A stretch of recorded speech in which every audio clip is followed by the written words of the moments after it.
말씀을 또 나누기 전에 우리 늘 하던 인사입니다만은 또 믿음으로 한번 권면했으면 좋겠습니다. 이렇게 인사합시다. 하나님이 일하고 계십니다. 하나님이 일하고 계십니다.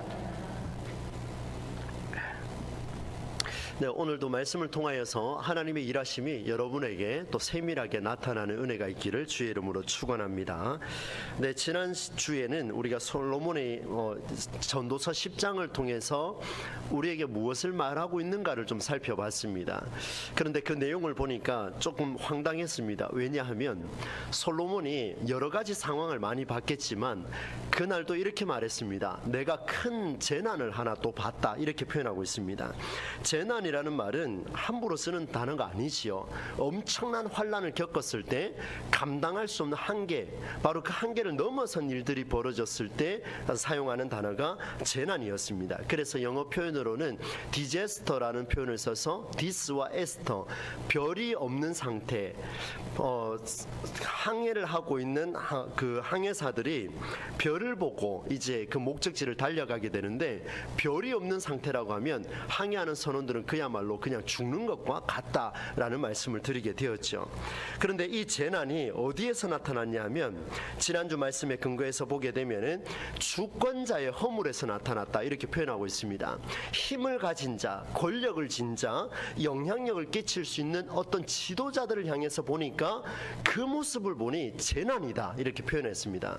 그래서 두 가지가 나왔었는데, 하나는 그 주권자가 어리석은 사람을 높은 자리에 앉히고 존귀한 사람을 낮은 자리에 앉히더라는 겁니다. 그리고 또 한 가지가 종들이 말을 타고 가고 주인들은 걸어가는 사회적인 현상을 봤다, 이것이 재난이다, 이렇게 표현했는데, 왜 이런 일이 발생했을까라고 찾아보다가 지난주에 그 이유를 이렇게 말씀을 드렸습니다. No sense, 감각이 없다, 분별력이 없다. 그래서 영어 번역에 그렇게 표현을 하고 있었죠.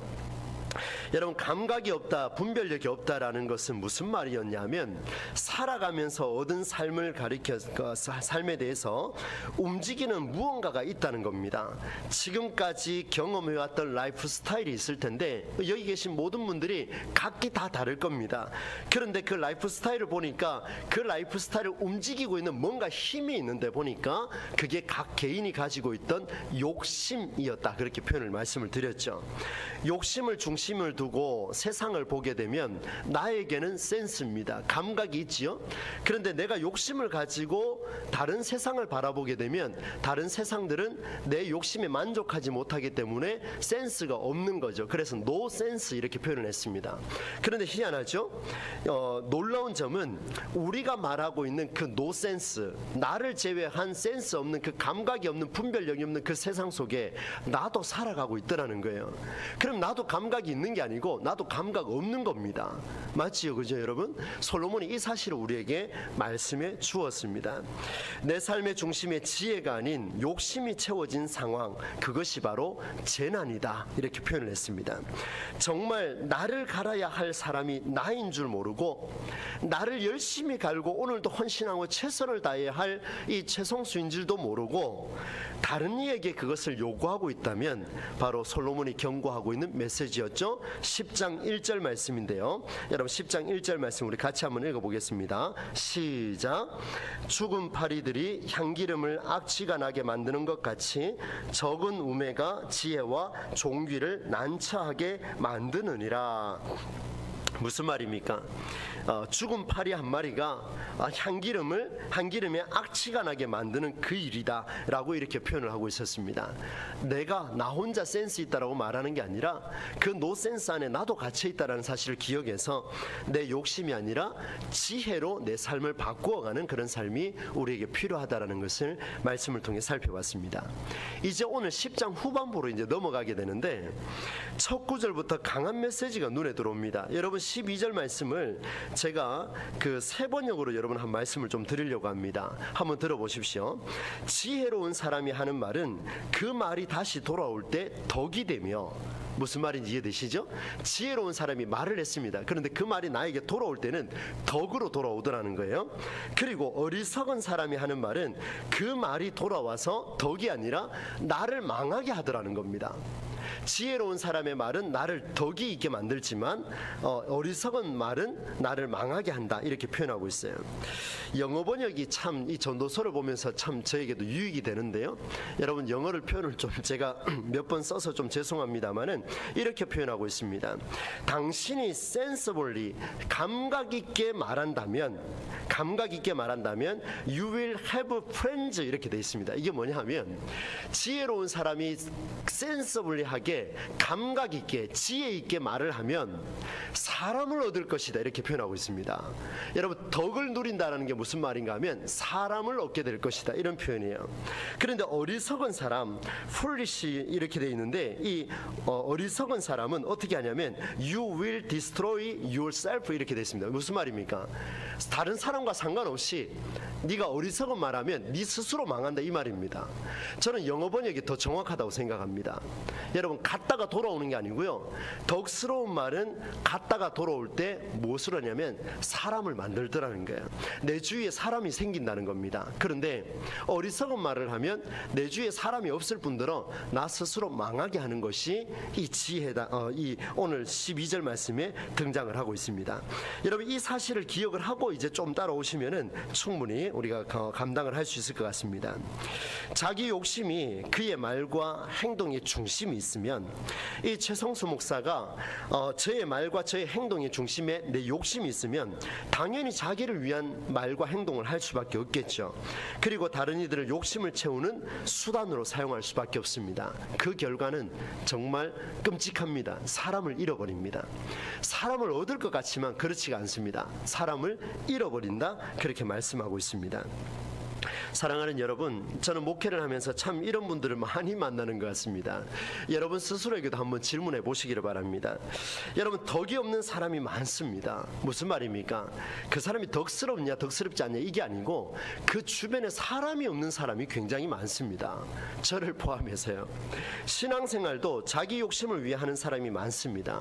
저에게 요청하는 것들이 많아요. 저는 이제 20년 넘게 목회를 하면서 많은 분들이 저에게 그런 이야기를 합니다. 자기 입맛에 맞도록 설교해달라, 자기 입맛에 맞도록 기도해달라, 자기 입맛에 맞도록 그래 상담해달라. 여러분, 이게 얼마나 어려운 일인지 아십니까? 제가 그 입맛을 어찌 압니까? 같이 밥을 먹어본 적이 있습니까? 제가 어떻게 어찌 알겠습니까? 뭐 주일에 잠깐 악수 한번 하는 그 2초 3초밖에 모르는데 그걸 어찌 맞추겠습니까? 저는 맞출 수가 없어요, 여러분. 그런데 많은 성도님들이요, 거기에 맞춰달래요. 내가 원하는 기도를 해주십시오. 정말 이거 심각한 일들이 벌어질 수 있습니다. 자기만을 위해서 성경을 해석해달라, 자기만을 위해서 주님의 섭리를 해석해달라, 이런 것들을 이야기하는 분들이 굉장히 많은데 위험하다라는 것을 말씀해 드립니다. 여러분, 지혜로운 말이 무엇일까요? 여러분, 저는 지혜로운 말이라고 하는 것은 살리는 말이다 라고 이렇게 말씀을 드리고 싶습니다. 그 사람을 위해서 하는 말과는 다릅니다. 여러분, 그런 말 많이 하죠. 나는 당신을 위해서 이런 말 합니다. 내 아들아, 내 딸아, 내 너를 위해서 이런 말 하는 거야. 여보, 내 당신을 위해서 이런 말 하는 거야. 예, 그거하고는 다른 이야기입니다, 여러분. 그건 살리는 말이 아니고요, 죽이는 말입니다. 죽이는 말이에요. 니 내 말 들으라, 이 말 아닙니까? 예, 딸하고 아들한테 이야기하면서 내 너를 위해서 이런 말 하는데 니 내 말 안 들으면 어떻게 된다고요? 좀 심하게 이야기하면 망할 수도 있다, 이 말 아닙니까? 그런 거하고 차원이 다릅니다. 무슨 말인가 하면, 단순히 그를 살리는 말은요, 결국 그가 처한 상황을 모면하게 하는 수단의 한계를 넘어서지 못합니다. 제가 좀 어렵게 표현했는데요, 솔로몬이 강조하는 살리는 말이라는 것은 한 사람을 살리는 것은 물론이며 그를 살려서 결국에는 공동체의 구성원이 되게 하는 것이 살리는 말이고 지혜로운 말입니다. 보십시오, 여러분, 지혜로운 사람이 하는 말은 사람을 모은답니다. 공동체를 다시 회복한다는 거예요. 그런데 어리석은 말을 하는 사람은 내 너를 위해서 하는 말이야 하면서 나의 의견을 고찰하려고 하는 사람의 말은 공동체를 분열시킵니다. 모두를 떠나게 만들고 나조차도 망하게 하는 길이에요. 여러분, 여러분의 목사가, 여러분의 이 세워진 이 목사가 여러분 지혜로운 말을 하기를 원하십니까? 어리석은 말을 하기를 원하십니까? 어리석은 말을 하면 떠나가기 시작합니다. 그런데 진짜 지혜로운 말은 여러분의 입맛에 맞도록 제가 해주는 게 아니고 여러분이 믿고 있는 하나님의 말씀이 어떻게 옳게 드러나는가를 보여줄 때에 사람은 모이게 돼 있고 하나님의 역사는 이루어지게 되어 있는 줄로 믿습니다. 이것이 성경 아니겠습니까? 여러분, 어리석은 자의 말을 한번 보시겠습니까? 이 참 재밌는 표현이 들어있는데요.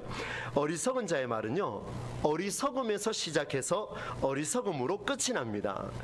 참 좀 구체적으로 제가 말씀을 좀 드리려고 하는데, 오늘 어리석은 자의 입에서 나오는 말을 세 가지로 한번 정리를 해보겠습니다. 여러분, 13절로 15절까지 같이 한번 읽어보도록 하겠습니다. 13절로 15절입니다. 시작. 그의 입의 말들의 시작은 우매요, 그의 입의 결말들은 심히 미친 것이니라. 우매한 자는 말을 많이 하거니와 사람은 장래일을 알지 못하나니 나중에 일어날 일을 누가 그에게 알리리요. 우매한 자들의 수고는 자신을 피곤하게 할 뿐이라 그들은 성읍에 들어갈 줄도 알지 못함이니라. 여러분, 이 세 개의 구절을 눈으로 보시면서 이 메시지를 한번 경청해 보시기를 바랍니다. 이 세 가지가 나오는데요, 어리석은 자의 입에서 나오는 말, 제가 세 가지로 쉽게 표현하자면 이렇습니다. 첫 번째, 어리석음으로 시작해서 사악한 광기로 끝납니다. 이 세 번역이 아주 멋지게 표현해 놨습니다. 사악한 광기, 미친 거죠. 완전히 wicked, madness, 그죠? 미쳤다, 이런 표현 쓰지 않습니까? 두 번째는요, 어리석은 자는 말을 하고 또 하고 또 하고 또 한답니다. 무슨 말인지 이해되시죠?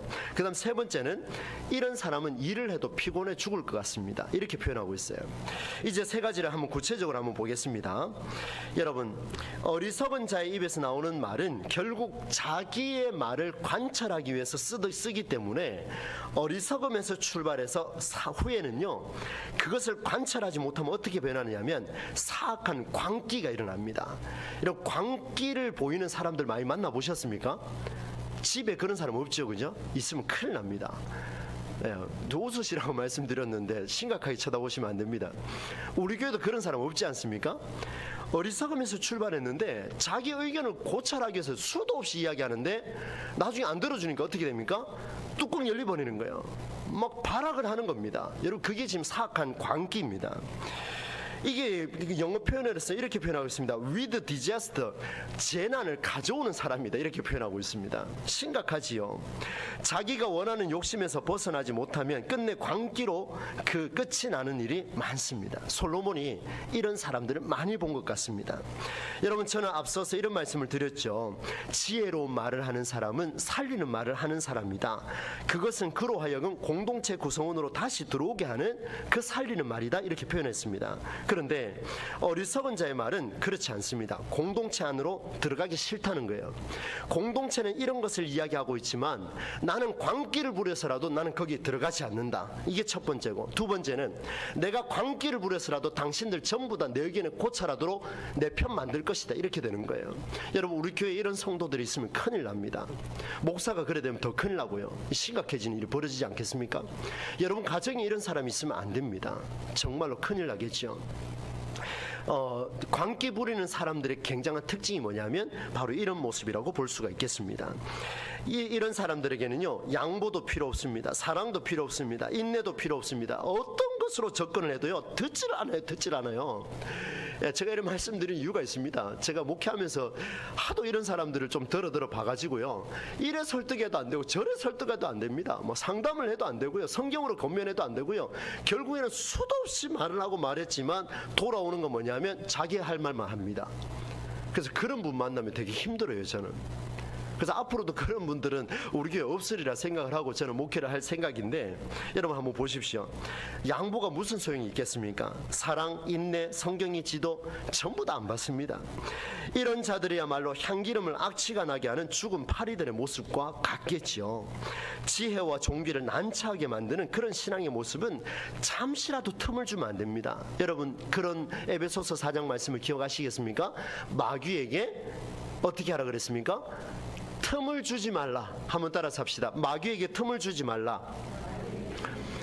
여러분 보십시오. 내 욕심이 드러나기 시작하면 이걸 관찰하려고 하고, 그걸 관찰하다 보면은 광기가 일어나고, 그 광기가 일어나다 보면 공동체가 분열돼 버립니다. 가정이 파산돼 버립니다. 이게 무슨 말입니까? 죽은 파리가 향기름을 악취가 나게 만드는 그런 일들, 마귀에게 틈을 주기 시작하면, 광기가 나버리면 그 다음부터는 내가 나를 통제할 수가 없습니다. 이게 바로 성경의 원리죠. 그래서 틈을 주면 안 돼요. 처음부터 주면 안 됩니다. 여러분 꼭 기억하시기를 바랍니다. 그리고 두 번째는요, 어리석은 자는 이 참 재밌는 표현인데 말을 하고는 또 말합니다. 반복해서 이야기해요. 끊임없이 반복해서 이야기합니다. 정말 지칩니다. 지치지 않고 계속 말하는데요, 남의 말을 듣지 않는다라는 의미죠. 이게 무슨 말입니까? 이제 조금 속된 말로 표현하고 한번 해보겠습니다. 지 하고 싶은 대로 다 하는 거예요. 제 말 듣지 않습니다. 자기 하고 싶은 대로 그냥 끊임없이 이야기하는 이런 모습들. 여러분, 그런 사람들에게 앞으로 무슨 일이 일어날지 누가 알겠습니까? 누가 이를 알겠습니까? 그 말로 인해서 무슨 일이 생길지 모릅니다. 그래서 12절에 본 것처럼 어리석은 자의 말로 인해 주변의 사람들이 계속해서 사라질 것입니다. 스스로 파멸의 길에 이르게 되겠죠. 이런 사람들이 있습니다. 나는 내 신앙이 있어. 네, 저와 같은 사람들 아주 강합니다. 그죠? 나는 내 신앙이 있어. 나는 이렇게 살아왔어. 이렇게 하나님 믿는 거야 라고 이렇게 아주 단호하게 말하시는 분들이 있는데요, 이렇게 강조하면서 주변 사람이 사라져도 괜찮다라고 말하는 신앙인이 있습니다. 여러분, 내 신앙이 올바른지를 검사하시려면요, 내 주변에 사람이 모이는지 떠나는지 여러분 심각하게 한번 고민해 보시기를 바랍니다. 내게 있는 돈 때문에 모인다면 그건 더 심각하겠지만, 내 신앙이 올바른지 아닌지를 보려고 한다면은 내 주변에 내 신앙으로 인해서 이 사람들이 공동체로 들어오고 있는지 아니면 공동체를 떠나고 있는지를 여러분 분별하실 수 있기를 주의 이름으로 축원합니다. 굉장히 중요한 메시지예요. 오늘 저에게도 주시는 메시지입니다. 요즘 그 위임식하고 임직식, 은퇴식이 가까이 두니까 막 성경이 저한테 막 역동적으로 살아납니다. 정신 차리라, 정신 차리라, 뭐 이런 메시지로 저한테 지금 계속 들려오는데요, 말을 하고 또 반복하면서도 나는 내 신앙이 있어, 내 목회는 이런 거야 라고 이야기하면서 주변에 사람들이 떠나가기 시작하면 정신 차리라는 거예요. 그게 정말 하나님의 뜻인지를 분별하라는 그 메시지입니다. 사랑하는 여러분, 기억하시기를 바랍니다. 제가 이렇게 원고를 적었는데요, 한번 경청해 보십시오. 성경은 가장 신앙적인 사람이 가장 인간적인 사람이라고 선언합니다. 성경에 그런 내용은 없어요. 한번 보실까요? 어떻게 알 수 있냐면, 이 말을 다른 말로 하면 가장 신앙적인 사람이 가장 생명을 사랑하는 인간적이라는 것을 볼 수가 있습니다. 증거를 보여드릴까요? 여러분, 내 신앙을 고수하고자 말을 계속해서 반복하면요, 사람을 하나님의 형상으로 인정하지 않는 일입니다. 예수님께서 이 땅에 오셔서 생명을 사랑하는 일의 본을 보여주신 것을 거부하는 일입니다. 여러분, 진짜 신앙인은 그 생명을 받아들이는 거예요. 그 생명을 수용하는 겁니다. 나를 힘들게 할지라도 내 신앙이 올바로 서 있다면 그의 마음을 감동시켜서 그가 우리 공동체로 들어오게 하는 게, 그것이 신앙인이라는 것을 오늘 말씀을 통해서 우리가 볼 수가 있겠죠. 여러분, 말 한마디에 천냥의 빚을 갚는 것과는 전혀 차원이 다르지 않습니까? 말 한마디에 천냥 빚 갚는다? 좋은 말에서 내 빚을 갚을 수 있다? 그거하고는 비교가 안 됩니다. 한 생명이에요. 하나님이 독생자를 생명 살리기 위해서 바꿔주신, 대신 갚아주신 그 한 생명, 그 한 생명을 버리겠다고요? 버리는 순간 내 신앙은 점검해 봐야 됩니다. 굉장히 심각하다는 것을 우리가 한번 생각해 볼 수가 있겠죠. 그리고 세 번째입니다. 어리석은 자의 말과 그의 삶은요, 자기 집으로 돌아가는 길도 못 찾는답니다. 일을 해도 피곤하기만 하답니다. 왜냐하면 이 세 번째는 조금 까다로운데 한번 들어보십시오. 공동체라고 한다면 가정과 일터, 교회죠. 그 공동체가 지향하는 방향성이 있기 때문에 그렇습니다. 한번 보시겠습니까? 지혜로운 자는 그 방향성을 잘 이해합니다. 여러분, 우리 교회를 예를 들자면, 지혜로운 자는 우리 교회가 지향하고 있는 하나님의 뜻을 잘 이해하려고 몸부림치고 그 방향성에 따라서 마음을 모으려고 하겠죠. 그런데 어리석은 자는요, 그 방향성에는 관심이 없습니다. 늘 기도는 하죠. 강대상에 올라오시면 늘 기도합니다. 우리 목사님에게 주신 하나님의 비전이 구체적으로 이루어지게 하여 주시옵소서. 정말 저는 그런 기도 들 때마다 제 뒤에 앉아있으면요, 심장이 두근두근거립니다. 얼마나 가슴 벅찬 기도입니까?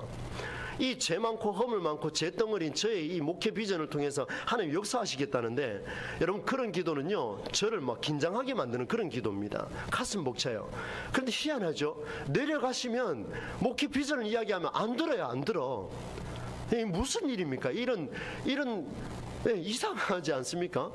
제가 오늘도 이 말씀 준비하면서, 하나님, 이 도대체 무슨 뜻입니까? 방향성에는 전혀 관심이 없고 자기 뜻만 이야기해요.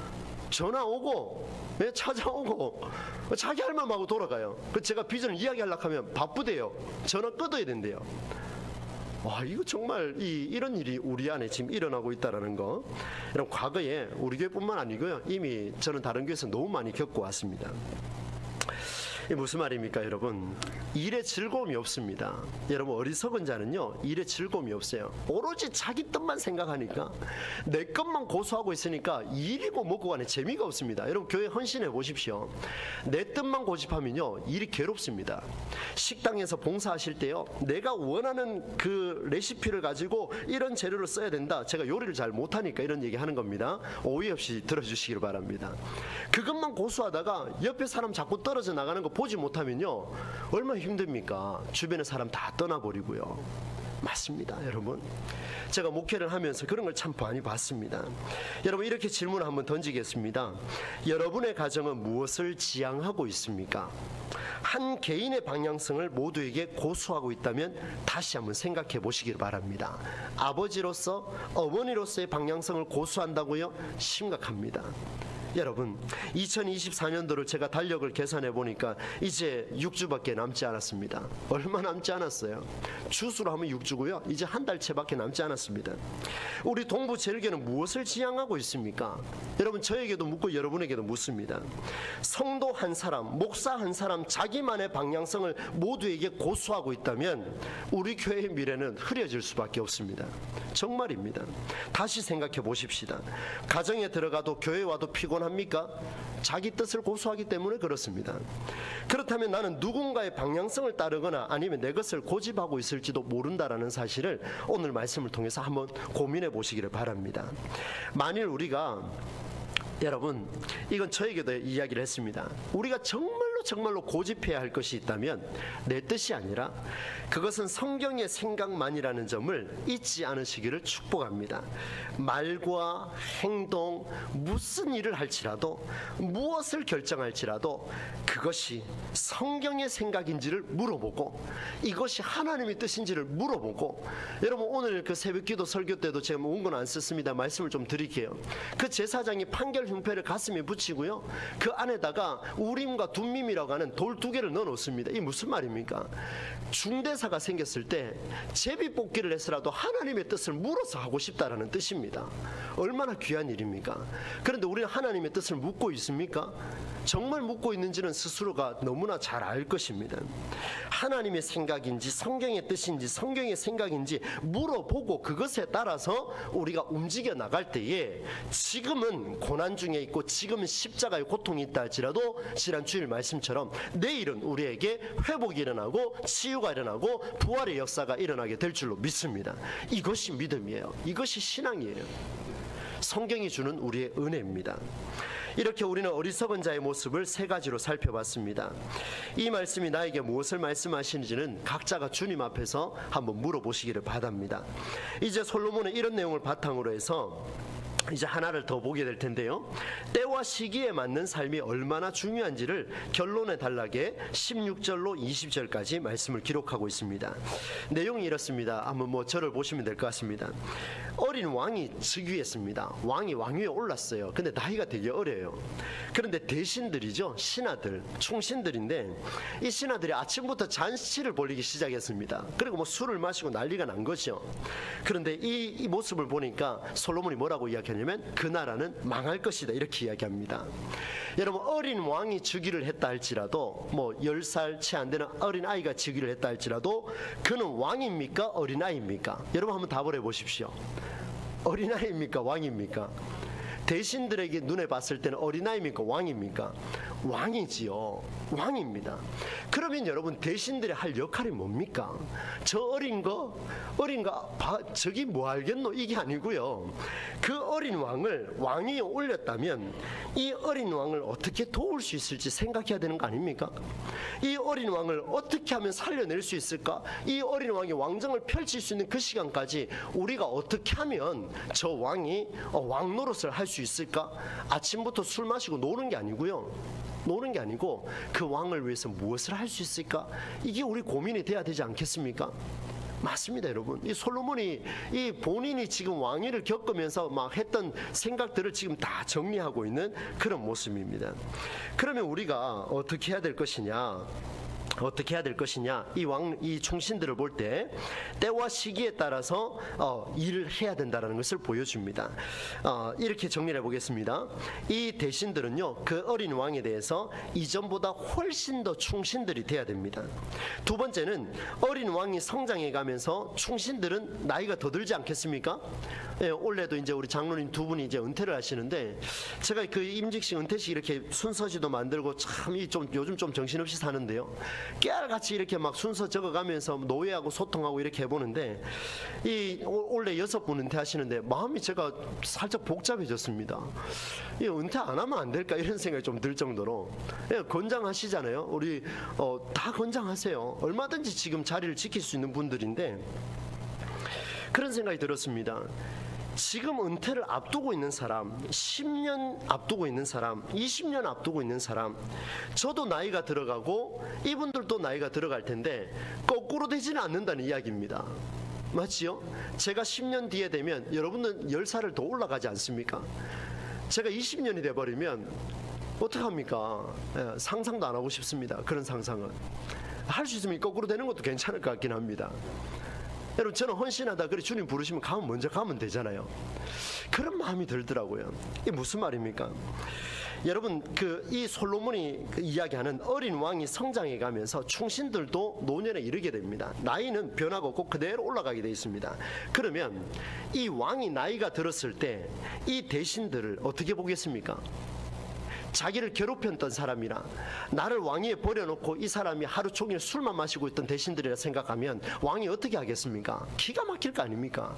그런데 그 대신들이 내가 어릴 때 과자도 사주고, 내가 어릴 때 용돈도 주고, 내가 어릴 때 손잡고 마당도 걸어주고, 그 대신들이요, 왕이요, 이렇게 하는 것이 왕 노릇이 될 수 있습니다. 지금은 어리고 잘 모르시지만 지금은 저 연못에 있는 저 붕어 한 마리 생각도 한번 해보시고, 그것이 백성을 다스리는 또 하나의 생각도 될 수 있습니다 하며 여러 지혜를 강구하며 이 왕을 왕답게 만들어줬다면, 그 왕이 성장해서 왕위에 왕 통치를 할 때에 어떻게 생각하겠습니까? 그 대신들을 얼마나 위대하게 보겠습니까? 너무나 위대하게 보는 거 아니겠습니까? 그들이 없으면 내가 어찌 살겠습니까? 오히려 더 기도하지 않겠습니까? 오히려 더 왕정을 펼치는 목숨 걸지 않겠습니까? 여러분, 오늘 저는 그런 생각이 들었습니다. 저를 위해서 여러분이 그렇게 하라는 얘기가 아니고요, 우리 교회가 성도 한 사람 한 사람 나이를 불문하고 한 사람 한 사람을 위해서 우리가 합력해서 힘을 모아서, 그분이 이야기했을 때 목사도 필요하고 성도도 필요하고, 목사가 이야기했을 때 성도도 필요하고 장로도 필요하고, 우리 모두가 서로에게 꼭 필요한 그런 존재, 나이가 점점 들어가도 하나님 때를 좀 미루어 주시면 안 되겠습니까? 라고 말할 수 있을 정도로 필요한 존재가 된다면 얼마나 놀라운 일이 벌어지겠습니까? 우리 교회가 저는 그런 길을 갔으면 좋겠습니다. 제가 아니라 여러분 사이에서도 그런 일들은 일어나야 할 것입니다. 게으른 자는요, 들보가 무너지고 손이 놀면 지붕이 셀 수밖에 없죠. 당연한 이야기죠. 대신들뿐만 아니라 백성 모두가 때와 시기에 맞게끔 왕을 왕노릇 할 수 있도록 세워주고, 백성은 백성 노릇 할 수 있도록 세워주고, 왕이 돌보지 못하는 백성들을 대신들이 나가서 끊임없이 살펴주고, 왕이요, 어떤 땅에 가보니까 굶어 죽는 사람들이 있습니다. 그런 이야기 하면서 재갈을 내려주십시오, 어인을 찍어주십시오, 이런 말 할 수 있는 대신들이 있을 때 그 나라는 평안해질 것입니다. 우리 교회는 그런 사람들이 많아질 때에 평안해지고 우리 교회의 미래는 활짝 열려지게 될 줄로 믿습니다. 여러분, 오늘 말씀의 결론으로 넘어가겠습니다. 결국에는 모든 일이 다 드러날 것이다, 이렇게 표현합니다. 여러분, 20절 말씀인데요, 함께 한번 읽어보겠습니다. 시작. 심중에라도 왕을 저주하지 말며 침실에서라도 부자를 저주하지 말라. 공중의 새가 그 소리를 전하고 날짐승이 그 일을 전파할 것임이니라. 아멘. 무슨 말인지 다 이해되시죠? 마음으로라도 왕을 저주하지 말고, 네가 잠을 청할 때도 부자, 여기서는 존귀한 자입니다. 부유한 그런 의미가 아니고 존귀한 자를 저주하지 말라. 공중에 날아다니는 새가 짹짹짹짹 하면서 네 소리 들어서 다 옮겨줄 것이다. 날짐승이 그 일을 전파할 것이다. 네 숨길 수 있을 것 같지? 안 된다, 이런 이야기입니다. 그런데 여러분, 이 말씀이 저는 제 가슴을 다시 한번 울렸습니다. 이게 무슨 말일까? 여러분 한번 보십시오. 공감이 되시면은 여러분 한번 마음을 한번 새겨보시기를 바랍니다. 마음속으로도 왕을 욕하지 말라. 잠자리에도 존귀한 자를 저주하지 말라. 하늘을 나는 새가 그 말을 옮길 것이며 날짐승이 너의 소리를 전할 것이다. 많이 들어본 말이죠. 우리 속담에도 이런 말이 있죠. 낱말은 새가 듣고 반말은 쥐가 듣는다. 그런 건 너무 잘 하시는 것 같아요. 창세기 1장 1절은 무엇입니까? 넘어가겠습니다. 네. 곤란해질까봐. 여러분, 우리 속담에 낱말은 새가 듣고 반말은 쥐가 듣는다라는 표현이 있습니다. 그 말이 이 말 아니겠습니까? 그런데 여러분 보세요.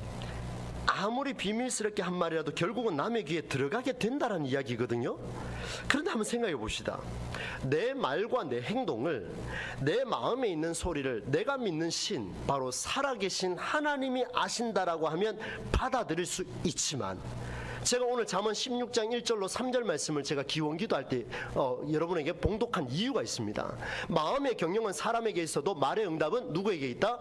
여호와께 있다. 너의 행사를 다 여호와께 맡기라. 그러면 하나님이 이루어 주실 것이다. 사람의 마음을 다 감찰하시는 분이 계시는데 그가 누구냐면 여호와 하나님이시다. 하나님이 내 말 듣는다 하면 저는 이해할 것 같습니다. 기분 안 상해요. 내가 믿으니까. 그런데 피조물 중에 새들이 내 말을 듣는다고요? 다시 한번 생각해 봅시다. 지나가는 그 날짐승들이 내 말을 듣는다고요? 여러분 그거 받아들일 수 있습니까? 속담도 다 이해되고 다 이해됩니다. 그러나 내 말을 그런 날짐승들이 옮긴다고요? 저는 못 받아들일 것 같아요. 여러분 이게 무슨 말입니까? 무엇을 말하는가 하냐면 왜 이런 결론을 내렸을까? 단순히 말 조심해라, 낱말은 새가 듣고 반말은 쥐가 듣는다, 이 말하고 싶었을까요? 솔로몬이요? 여러분 그렇진 않을 것 같습니다. 그 말도 맞지만 결론을 내리겠습니다. 사랑하는 여러분, 하나님께서는 주께서 창조한 피조물을 통해서 언제든지 일하신다라는 거예요. 언제든지. 이걸 다른 말로 하면요, 앞서 우리는 어리석은 자의 세 가지의 고집을 봤습니다. 자기의 말, 자기의 행동, 자기의 신앙이 뛰어나다고 여기는 자들을 향한 경고의 메시지를 받습니다. 교만한 자들이죠. 자기 욕심을 관철하려고 하는 몸부림치는 자들입니다. 하나님 말씀하십니다. 너의 말을, 네가 그렇게 교만하냐? 네가 그렇게 잘났냐? 네가 그렇게 신앙이 좋다고? 네가 목사하면 다냐? 네 하는 말을 한번 봐라. 네 하는 말, 내가 창조한 새를 통해서라도, 내가 창조한 날짐승을 통해서라도 너의 버릇을 고쳐주겠노라. 이렇게 들려오는데요, 얼마나 가슴이 찔리는지요. 사람이 사람을 소리를 전하는 게 아니고 하나님의 창조하신 그 우리가 약보고 있는 새들과 날짐승들을 써서라도 너의 버릇을 고치겠다, 이렇게 말씀하시는 그 하나님의 음성이 여러분 들리십니까? 단순히 낱말 새가 듣는다고요? 그거하고는 비교가 안 됩니다. 하나님 그런 거 말하려고요? 다 듣고 있디 그 말하려고요? 아닙니다. 여러분 들으시려면 하나님 직접 들으시면 되지 왜 새를 씁니까? 왜 날짐승을 씁니까? 이유는 네 고집대로 한번 살아봐라. 네 그렇게 잘났다고, 그렇게 똑똑하다고 한번 해봐라. 나는 다른 피조물을 써서라도 너의 그 버릇을 고치겠노라, 이렇게 말씀하고 있습니다. 사랑하는 수요교에 나오신 여러분, 오늘 조금은 강하게 제가 메시지를 선포했습니다. 여러분 어떻습니까? 오늘 이 말씀을 가슴에 잘 한번 새겨보셔서 이제 2024년 6주밖에 남지 않았는 이 시간 동안 우리 자신을 한번 되돌아보시고, 내 행동과 내 말과 내 삶과 내 생각과 내 신앙을 통하여 주변의 사람들을 모을 수 있는 신앙의 영향력을 가지는지, 아니면 나를 통해서 성도들이 떠나고 내가 망하는 길로 destroy yourself, 너 자신을 망하게 하는 그 길로 가고 있는지, 하나님 후자를 선택할 때 이렇게 말씀하십니다. 내가 창조한 피조물을 써서라도 너의 버릇을 고치겠다, 이렇게 말씀하고 있습니다. 여러분 어느 쪽을 선택하시겠습니까? 귀한 선택을 하셔서 하나님께서 사용하셔서 여러분 주위에 사람이 많아지고 교회 공동체가 건강해지고 특별히 여러분의 가정 공동체가 건강해지는 역사가 일어나기를 주님의 이름으로 간절히 축원합니다. 우리 찬송과 함께 부르시겠습니다. 335장입니다.